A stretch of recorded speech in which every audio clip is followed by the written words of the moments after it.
Hello and welcome to another episode of the Talking of Minds podcast. And in this episode, we will be talking about New Year resolutions and the psychology behind their success or failure.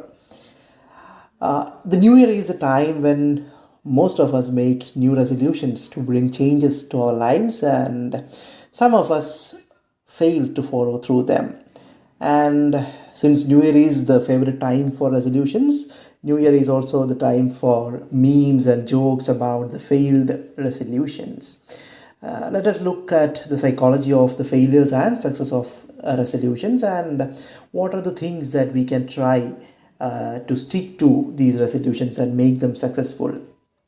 Uh, Very few studies have been done in this area, and most of the experimental studies have been published during the past few years. We have had some surveys before them, but the research evidence is just being generated, it's being brought out, and we are getting to know more things about resolutions and their success and failures. So, the first question would be whether these resolutions are helpful or not. And for that, the answer is yes, because we are more likely to tackle new goals in life during significant changes or significant temporal milestones in our life. These milestones could be New Year's, birthdays, anniversaries, or the start of a new month, or any of those significant milestones. And the changes that we initiate during these milestones are more likely to be successful than general goals, and this is called the fresh start effect by some psychologists. And it would be interesting to know what most people make resolutions about, and we have some surveys about this, and it seems that physical health related resolutions are the most common ones. There are then weight loss related resolutions, resolutions related to cessation of tobacco related habits, financial resolutions, and changing eating habits. Then there are others about mental health and sleep.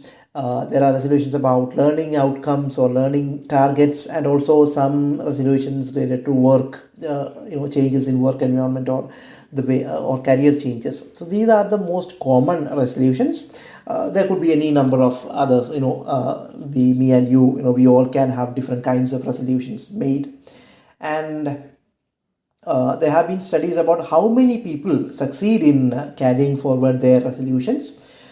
Contrary to what we would expect, looking at all those memes and jokes, we would probably think that most people do not, or maybe the majority of people fail to stick to their resolutions. Studies show that some studies say that up to 55% of people keep up with their resolutions, the kind of changes that they wanted through these resolutions, even after 1 year of starting them. So that's a pretty good number.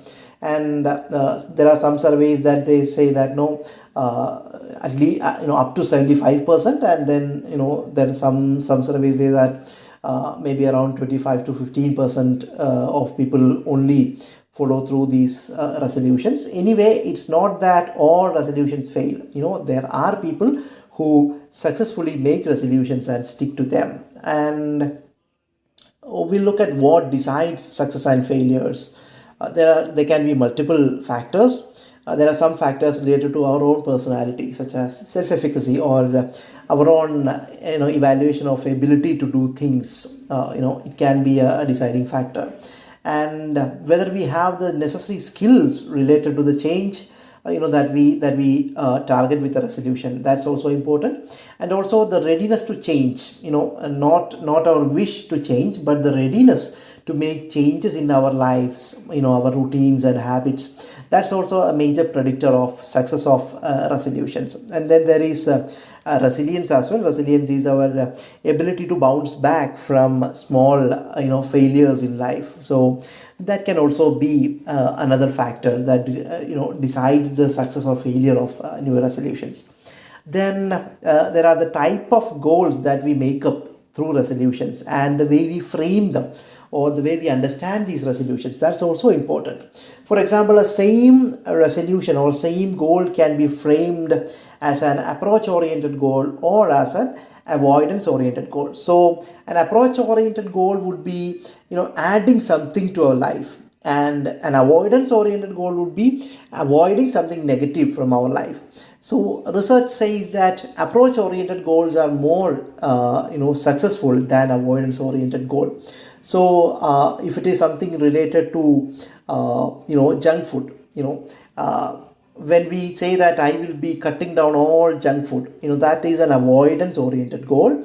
And when we say that, I will improve my diet by incorporating more healthy choices, that would be an approach oriented goal. So the way we frame these goals itself is important. Then there is the specificity of the goals, how specific we are.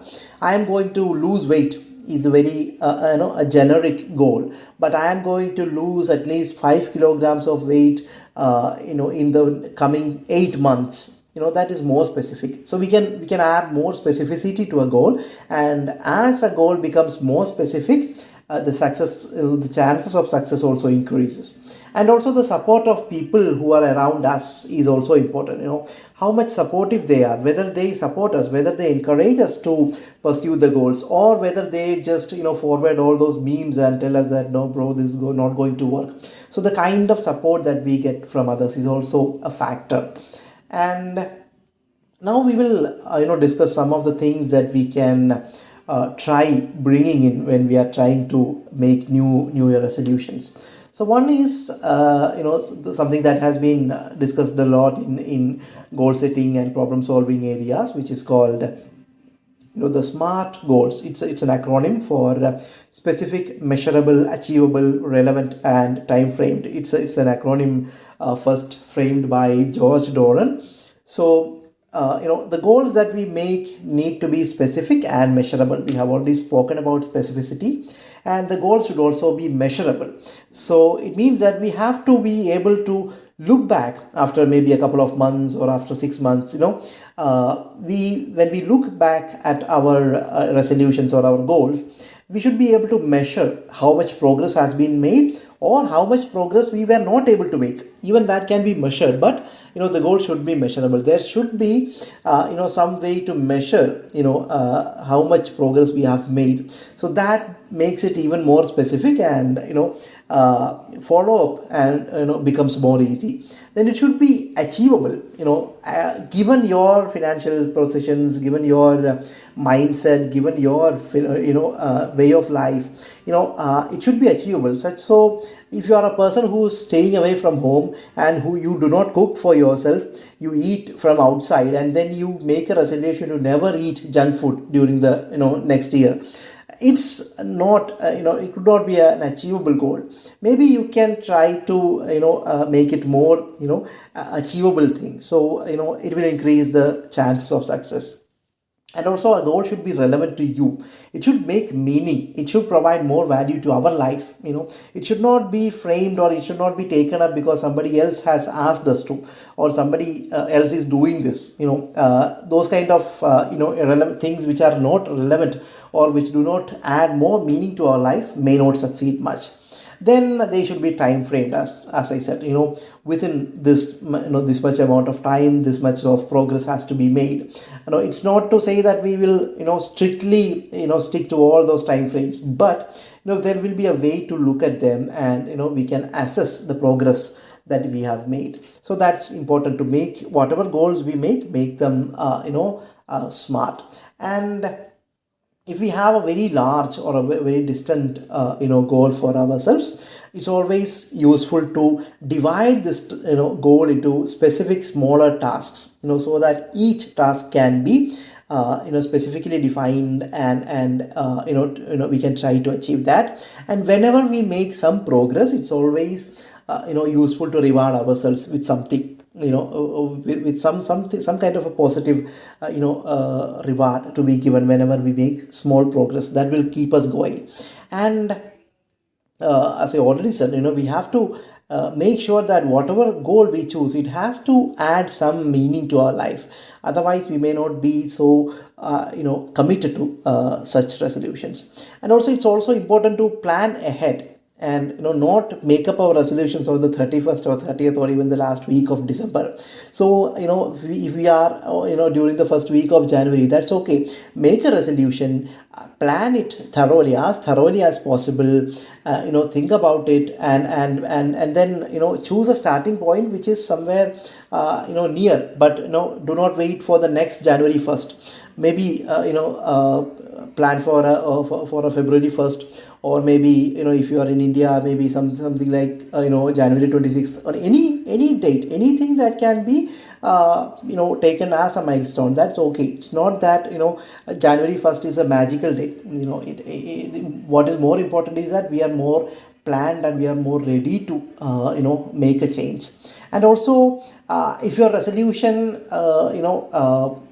it is something that needs an external help. For example, if we have a resolution that is related to usage of tobacco, this is most of the time something that has to be achieved with professional help. So in case of those kind of resolutions, it's always good to have professional help also along with our resolutions. And probably the most important one is to prepare for challenges, interruptions, and setbacks. That's something that we fail to do many times. As we are human, and whenever we try to make changes, no, these changes may not be go on a very linear way. There could be setbacks, there could be interruptions, there could be periods of no change at all. What is more important is to understand that there would be these kind of periods, and be ready to be compassionate to ourselves and diligent with the follow up. So we have started on a weight loss journey, we have followed through for 3 months, then came a vacation period and all the plans were sabotaged, we put on some more weight. What is important is to go forward from what was already achieved, not to blame ourselves for failing this. So we have to probably practice self-compassion and do some self-reflections, motivate ourselves to go further, and use self-regulation tools, and start again, and try to progress as far as possible, and try to track your own progress. And we can always enlist the help of others who will be ready to motivate and help us, not the ones that will make fun of us.